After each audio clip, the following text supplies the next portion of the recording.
இன்று அதிகாலையில் நாம் பரிசுத்தரின் வார்த்தை நாம் தியானிக்க இருக்கிறோம். இந்த நாளிலே கூட யோவான் எழுதின சுவிசேஷம் 2வது அதிகாரம் 1வது வசனம். 3ஆம் நாளிலே கலிலேயாவில் உள்ள கானா ஊரிலே ஒரு கல்யாணம் நடந்தது. ஆம் தேவஜனமே, 3ஆம் நாள் வேதத்தின்படியாக நமக்கு 3வது நாள் என்ன நாளாக இருக்கிறது என்று சொல்லி நாம் பார்க்கும் பொழுது செவ்வாய்க்கிழமையாய் இருக்கிறதை நாம் பார்க்கிறோம். அந்த 3ஆம் நாளிலே கல்யாணம் நடந்தது என்று சொல்லி நாம் வேதத்திலே எழுதி வைத்திருக்கிறதை பார்க்கிறோம். அந்த கல்யாணம் கானாவூர் கல்யாணமாக இருந்ததை நாம் பார்க்கிறோம். இன்றைக்கும் அநேகர் என்ன சொல்லிக் கொண்டிருக்கிறார்கள் என்று சொல்லும் பொழுது, இதோ நாம் நாள் பார்க்கிறவர்களாய் எந்த காரியத்தை செய்தாலும் கூட நாள் பார்த்து செய்ய வேண்டும் என்று சொல்லி இதோ வேதத்தை எடுத்து அநேகர் சொல்லிக் கொண்டிருக்கிறதை பார்க்கிறோம். ஏன் என்று சொல்லும் பொழுது அதற்கு அவர்கள் கொடுக்கிற விளக்கம், இதோ கர்த்தராகிய தேவன் எப்படி முதல் நாள், 2ஆம் நாள், 3ஆம் நாள், 4வது நாள் என்று சொல்லி பிரித்து ஒவ்வொரு சிருஷ்டிப்பையும் சிருஷ்டித்தாரோ, அதே போல இந்த செவ்வாய்க்கிழமை என்பது ஆண்டவர் இந்த நாட்களை எல்லாம் இதோ பாரபட்சம் பார்த்து வைத்திருக்கிறார். இந்த நாளிலே இதை செய்ய வேண்டும், அந்த நாளிலே இதை செய்யக்கூடாது என்று சொல்லி தெளிவாய் வசனம் சொல்லுகிறது. ஏசாயா தீர்க்கதரிசன புத்தகத்திலே நாள் பார்க்க கூடாது என்று சொல்லி, நாள் பார்க்கிறவன் விபச்சாரியா இருக்கிறான் என்று சொல்லி சொல்லப்பட்டிருக்கிறது.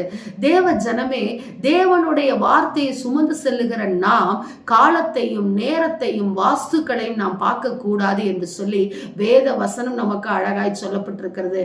இந்த அதிகாரத்தில் உள்ள இந்த வசனத்தை அநேகர் என்ன சொல்லுகிறார்கள், செவ்வாய்க்கிழமை இந்த திருமணம் நடந்ததனால்தான் இதோ அந்த கல்யாணத்திலே ரசம் குறைவுபட்டது என்று சொல்லி சொல்லிக் கொண்டிருக்கிறார்கள்.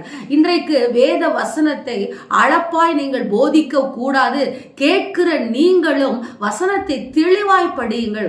உங்கள் வாழ்க்கையிலே ஆண்டவர் சதா காலமும் உங்களோடு கூட இருக்கிற தேவனாகிய கர்த்தர். இந்த நேரத்துல நான் உன் கூட இருக்க மாட்டேன், அந்த நேரத்துல நான் உன் கூட இருக்க மாட்டேன், இந்த நாள்ல உன் கூட இருக்க மாட்டேன், அந்த நாள்ல உன் கூட இருக்க மாட்டேன், கர்த்தர் எந்த இடத்திலும் சொல்லவே இல்லை. அவர் சதா காலமும் நம்மோடு இருக்கிற தேவன் என்றுதான் அவர் சொல்லி இருக்கிறார். அவர் நேற்றும் இன்றும் என்று மாறாதவர் என்றுதான் சொல்லி இருக்கிறார். காலங்களையும் சமயங்களையும் மாற்றுகிறவர் என்றுதான் சொல்லி இருக்கிறார். எனவே தேவ ஜனமே, தேவையில்லாத நேரம் பார்க்காதபடிக்கு, காலம் பார்க்காதபடிக்கு, சகுனம் பார்க்காதபடிக்கு, வாஸ்து முறைப்படி நான் வீடு கட்டுவேன் என்று சொல்லாதபடிக்கு, உங்கள் வாசலை உயர்த்தி கட்டினால் அவன் அழிவை காண்கிறவனாய் இருக்கிறான் என்று சொல்லி நீதிமொழிகளிலே கர்த்தர் அழகாய் சொல்லி இருக்கிறார். எனவே தேவ ஜனமே, இந்த கல்யாணத்திலே யூதர்கள் முறைப்படி, யூதர்கள் காலங்களையும் சமயங்களையும் பார்க்காமல் எப்படி இருந்தார்களோ, கிறிஸ்தவர்களாகிய நீங்களும் நானும் நாட்களையும் நேரங்களையும் பார்க்காதபடிக்கு கர்த்தர் படைத்த நேரம் எல்லாம் ஆசீர்வாதமான நேரம் என்று நினையுங்கள். நிச்சயம் கர்த்தர் நம்மை ஆசீர்வதிப்பார். ஆமென். ஸ்தோத்திரம். எங்களை நேசிக்கிற எங்கள் நல்ல தகப்பனே, இந்த நாளிலே நாங்கள் கேட்ட வார்த்தையின் பிரகாரமாக நாங்களும் சில வேளைகளிலே நாட்களையும் நேரங்களையும் கணிக்கிறவர்களாய் நாங்கள் இருக்கிறோம். எங்களை மன்னிங்க ராஜா. தகப்பனை ஸ்தோத்திரம். ஆண்டவரே, நீர் படைத்த எல்லா நாளும் எங்களுக்கு ஆசீர்வாதமான நாள், எல்லா நேரங்களும் ஆசீர்வாதமான நேரங்கள் என்று நாங்கள் நினைத்து இந்த நாள் பார்க்கிற இந்த புறஜாதியினுடைய பழக்கத்திலிருந்து நாங்கள் விடுதலையாக கர்த்தர் எங்களுக்கு கிருபை கொடுங்க. ஆசீர்வதிங்க, பொறுப்படுங்க. நல்ல பிதாவே. Amen. Praise the lord. Hallelujah.